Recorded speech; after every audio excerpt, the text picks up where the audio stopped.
आज मैं तीनों गीत छठ पर्व पे सुनाऊंगी। तो पहला ऐसा गीत है जिसके बिना हम ये कह सकते हैं कि छठ पर्व मनाया ही नहीं जा सकता।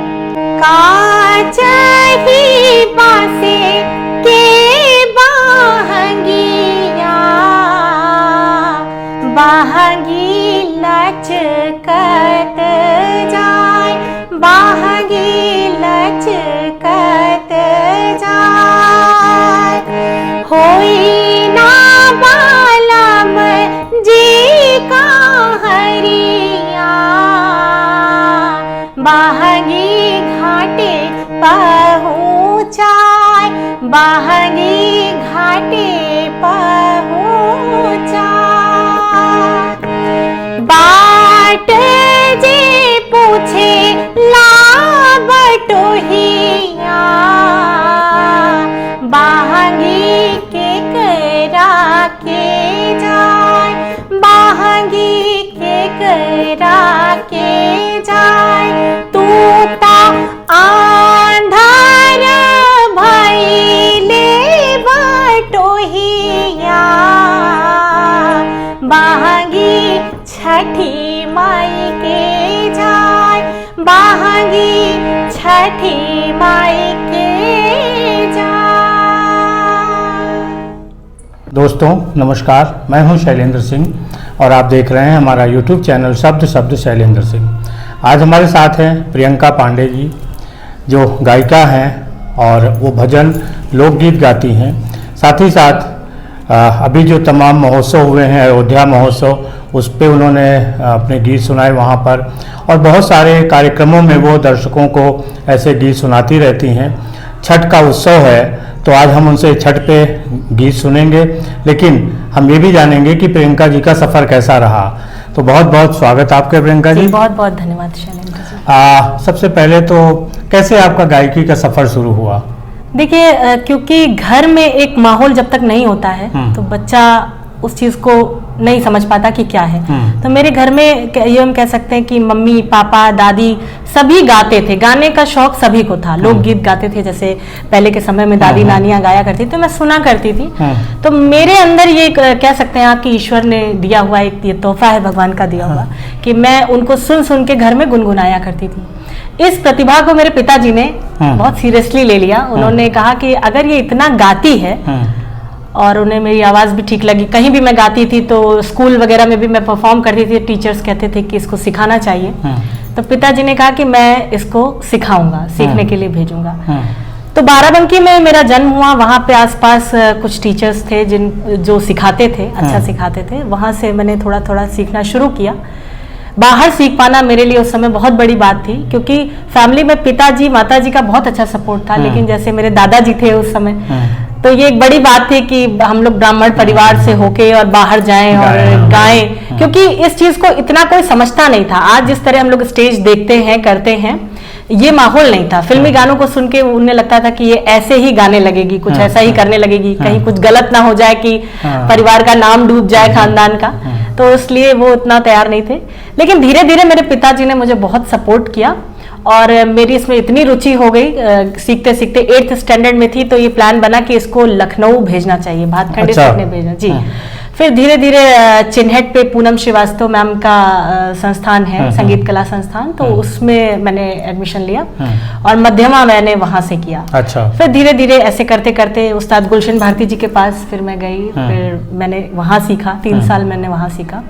तो सीखते सीखते फिर मुझे मंच मिलने लगे, देवा महोत्सव, महादेवा महोत्सव, प्रयागराज, तो इन सब जगह मैंने परफॉर्म किया। इन सब जगह से मुझे सम्मान मिला और फिर घर वालों को बहुत अच्छा लगा। फिर SNA में मेरा एक कार्यक्रम था। अच्छा। तो उसमें मेरे दादाजी उस समय आए हुए थे, अब तो वो नहीं है।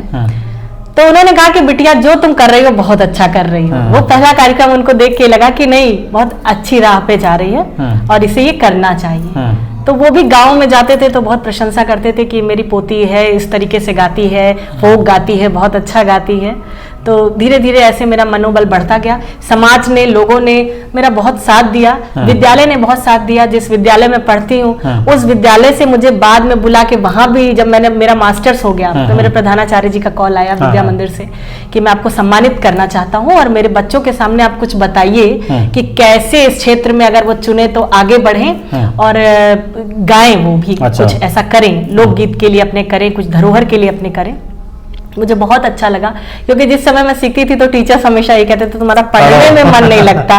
तो धीरे धीरे करते करते जब मैं इस क्षेत्र में ऐसे, वही टीचर्स मुझे जब सम्मानित कर रहे थे तो मुझे बहुत अच्छा लगा कि मैं कुछ कर सकी हूँ इतना कि आज मेरे गुरु मुझे सम्मान दे रहे हैं। जी। तो आप भजन, लोकगीत और क्या क्या गाती हैं? मैं भजन गाती हूँ, उपशास्त्रीय संगीत में गीत गाती हूँ, जैसे सुमित्रानंदन पंत जी वगैरह, महादेवी वर्मा जी का, इन सबके गीत को मैं स्वरबद्ध करके गाती हूँ। लोक गीत गाती हूँ। अवधि लोकगीतों के लिए मैंने कार्य करना शुरू किया था और कोविड में मैंने ना जाने कितने पेज से लाइव सेशन किया था लोकगीतों का। और उसके बाद मुझे एक मेरे बड़े भैया, मैं कह सकती हूँ कि फेसबुक के माध्यम से जेपी द्विवेदी भैया मिले, तो उन्होंने मुझे कहा कि आप भोजपुरी भी गाइए। अच्छा। तो भोजपुरी में जो गाने मैंने पहली रचना गाई थी उन्हीं की रचना गाई थी, कोरोना के डर सहलो न जाला करके उन्होंने लिखा था उस समय। और वहां से मेरा भोजपुरी में भी सफर शुरू हुआ है और फिर गाते गाते मुझे भोजपुरी भाषा, क्योंकि भाषा ये सब पूरा देश अपना है तो सारी भाषाएं अपनी हैं, लेकिन भोजपुरी का मुझे इतना अंदाजा नहीं था। तो वो बहुत अच्छा लिखते हैं भैया हमारे, और उनकी रचनाओं से मैंने शुरू किया। आज मैं बहुत सारी रचनाएं, पारंपरिक रचनाओं को भी मैं गाती हूँ। अच्छा, आगे क्या प्लान है आपका? मैं यही चाहती हूँ कि जो गीत हैं, लोकगीत हमारे हैं जो लुप्त हो रहे हैं कहीं ना कहीं, जैसे ब्याहू गाया जाता था, सोहर गाया जाता था, जो हमारी दादी नानी गाती थी। आजकल के बच्चे कहते हैं मुझे ये समझ में नहीं आता। मैं उन्हीं आजकल में से ही हूँ, लेकिन मुझे वो समझ में आता है, तो मैं इस बात को कैसे मानूं कि आपको वो नहीं समझ में आता है। तो मुझे लगता है इसे समझना चाहिए, इसे समझना जरूरी है। आप सोचिए कि उन गीतों के बिना शादी कैसी होगी, आप कल्पना करिए। उन गीतों के बिना हमारे जन संस्कार का उत्सव कैसे मन पाएगा। तो ये चिंता का विषय है।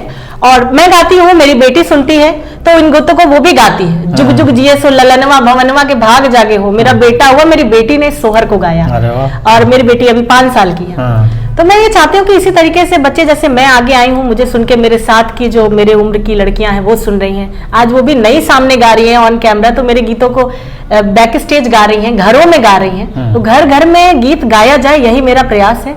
आगे भी ये प्रयास निरंतर जारी रहेगा। जी। सोशल मीडिया का जमाना है। जी। क्या चीजें वहाँ पे बहुत सारे लोग चैनल बना के और अपने गीतों को गा रहे हैं, कुछ नए म्यूजिक सिस्टम आ गए हैं। जी। वहाँ पे क्या है?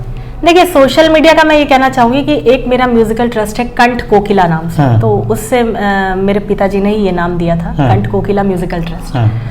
बहुत लोगों को लगता है मैंने नाम रख लिया अपना, लेकिन ऐसा नहीं है। तो ये मेरा म्यूजिकल ट्रस्ट है और इस नाम से भी मुझे बहुत लोग जानने लगे। अच्छा। तो वो मैंने यूट्यूब चैनल बनाया, उस पे मैं अपने गीतों को रिकॉर्ड कराती हूँ जो, और वो डालती हूँ। जैसे मैंने दीपोत्सव में कार्यक्रम किया, तमाम महोत्सव में कार्यक्रम किया, तो जो मेरे फोन में है अभी तक वो मैंने उस पे पोस्ट किया हुआ है कि लोग सुने।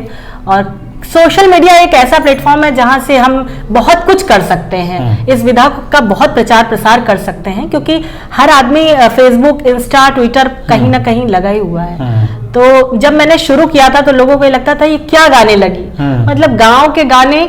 मेरा गांव से कोई टच नहीं रहा है। मैं बाराबंकी में मेरा जन्म हुआ और कर्मस्थली मेरी लखनऊ बनी, लेकिन प्रोफेसर कमला श्रीवास्तव जी से मैंने जब लोक संगीत सीखा, वहीं से मेरी शुरुआत हुई कि मुझे अवधी गाना है। जब घर में दादी नानी गाती थी तो मैं भी बोर होती थी कि क्या गाते हैं ये लोग, समझ में नहीं आता। क्योंकि जब शब्दों को स्वर मिलता है, लय मिलती है, ताल मिलता है, तब उसमें निखार आता है। तो उस तरीके से शब्दों को मैंने प्रोफेसर कमला श्रीवास्तव मैम के मुंह से सुना, और जब वो सुना तो वो हृदय स्पर्शी हो गया, क्योंकि कहीं ना कहीं मिट्टी वाली चीज है, वो खींचती है अपनी तरफ, अट्रैक्ट करती है। तो वहीं से मैंने शुरू किया अवधी लोकगीतों को गाना सीखना, और फिर मेरी बहुत रुचि बढ़ी और आज मैं सारे पारंपरिक गीतों को गाती हूँ। शादी के बाद जो सहयोग होता है परिवार में, वो कैसे मिला? पिता का तो अलग था, फिर शादी के बाद? देखिए, मेरे इन-लॉज जो हैं, यानी कि मैं जो कह सकती हूँ कि मेरे फादर इन लॉ, ये सब बाहर रहते हैं, सूरत में रहते हैं। फैमिली में हम हस्बैंड वाइफ यहाँ लखनऊ में हैं। हस्बैंड मेरे डॉक्टर हैं, जैसा कि मैंने बताया कि किंग जॉर्ज मेडिकल कॉलेज में वो डॉक्टर हैं, एसआर हैं, सीनियर रेजिडेंट। तो उनका सपोर्ट ये था कि अगर तुम फैमिली को मैनेज करते हुए अपने काम को कर सकती हो तो मैं तुम्हारे साथ हर स्टेप पे खड़ा हूँ। लेकिन फैमिली को मैं, क्योंकि 2 छोटे बच्चे हैं मेरे पास, मेरी शादी हुई, फिर मेरी बेटी हो गई, 4 साल की बेटी हुई, फिर बेटा हुआ, तो इधर मैंने 3-4 साल के लिए म्यूजिक को बिल्कुल समझ लीजिए कि कुछ नहीं किया, मैंने उस पर कोई काम नहीं किया। मैं बच्चों में बहुत व्यस्त थी, लेकिन कहीं ना कहीं ये कीड़ा मुझे काट रहा था, क्योंकि वो ब्लड में है मेरे म्यूजिक, तो जैसे लग रहा था कि मैं बीमार होती जा रही हूँ, कुछ छूटता जा रहा है मुझसे। तो मेरे हस्बैंड ने कहा कि तुम जो है, जो ये तुम्हारी कंडीशन बन रही है, तुम म्यूजिक से दूर हो, शायद इसलिए हो रहा है, तो तुम अपने इस काम को किसी भी तरीके से घर में बैठे बैठे ही सोशल मीडिया पे ही शुरू कर सकती हो, तो करो। तो मेरे पापा को भी लगा कि नहीं, इतनी सालों की मेहनत है भाई, मैंने मास्टर्स किया, बाराबंकी से मैं अप डाउन करती थी, तो उन्होंने बोला मम्मी को कि तुम जाके इसके साथ रहो। मेरी माँ का बहुत सपोर्ट है मुझे, ये मैं कह सकती हूँ कि इस टाइम में जो कुछ भी कर पा रही हूँ तो मम्मी की वजह से कर पा रही हूँ। परिवार के सपोर्ट से ही महिलाएं आगे बढ़ती हैं, और उनका अपना जो कैरियर है, उनकी अपनी चाहत है, वो शादी के बाद भी पूरी हो सकती है। प्रियंका जी को देख के आप समझ सकते हैं। और आज आप हमें क्या सुनाने वाली हैं? आज मैं आपको, क्योंकि कल छठ महापर्व है, तो मैं एक अपनी रचना, क्योंकि देखिए मैंने भी कभी सोचा था कि मैं इस व्रत को करूंगी। इस साल तो मेरा छोटा बच्चा है, मैं नहीं कर सकी हूँ, लेकिन मैं तीसरे साल अब इसको उठाऊंगी, इस व्रत को। तो मैंने सोचा कि जब पहले तो उत्तर भारत में, इधर पूरब साइड में लोग व्रत करते थे, लेकिन अब अवध क्षेत्र में, दिल्ली में, पूरे देश में, विदेशों में भी छठ लोग रह रहे हैं। तो जैसे मैंने कुछ मांगा और मुझे मिल गया, छठी माता ने मेरी मनोकामना पूरी की, अब मैं इस व्रत को करूंगी। तो क्योंकि मैं अवधी गाती हूँ, तो मैंने सोचा एक छठी माता की अवधी रचना भी होनी चाहिए। देखिए, छठ के गीतों में ज्यादातर जो सुनने को मिलता है कि पुत्री या पुत्र कोई संतान की कामना को लेके व्रत करती है, ऐसे गीतों को सुनने को मिलता है। तो अवधि में मैंने जो एक रचना की है कि छठी मैया तोरा कर दर्शनवा, ललनवा आई है गोदी माँ। छठी मैया तोरा कर दर्शनवा, ललनवा आई है गोदी माँ। शुभ साहित पंडित से पूछबे नमवा का धराई हो, शुभ साहित पंडित से पूछबे नमवा का धराई। जरी माई हमरे कुल के दियनवा, ललनवाई है गोदी माँ। छठी माई तोरा कर दर्शनवा, ललनवाई है गोदी माँ। बालकवा आई है गोदी माँ, ललनवाई है गोदी माँ। तो एक अवधी सोहर मैंने छठी माता पे लिखा है। तो अवधी सोहर भी अभी सुनाएंगी, आप सुनिएगा, और कुछ और गाने भी सुनाएंगी। देखिए, अभी उस रचना में हमने सुनाया कि बलकवा आई है गोदी माँ, लेकिन एक परिवार ऐसा भी है जहाँ पुत्री नहीं है, तो उस पे एक रचना है। बरसे बरिस पुजला पाओ, ए छठी मैया छुटत बाझनिया के नाओ। ए छठी मैया बरिसे बरिस पुजला पाओ, ए छठी मैया रुनु की झुनु की गो दे तो बिटियावा। रुनु की झुनु की गो दे तो बिटियावा। आयत दामाद मोर ठाओ, ए छठी मैया छुटत बाझनिया के नाओ। ए छठी मैया बरिसे बरिस पुजला पाओ, ए छठी मैया। ये रचना मेरे बड़े भैया जयशंकर द्विवेदी जी की रचना है। बहुत बहुत धन्यवाद। तो इसी तरह आप हमारे चैनल को देखते रहिए, लाइक सब्सक्राइब और शेयर करते रहिए।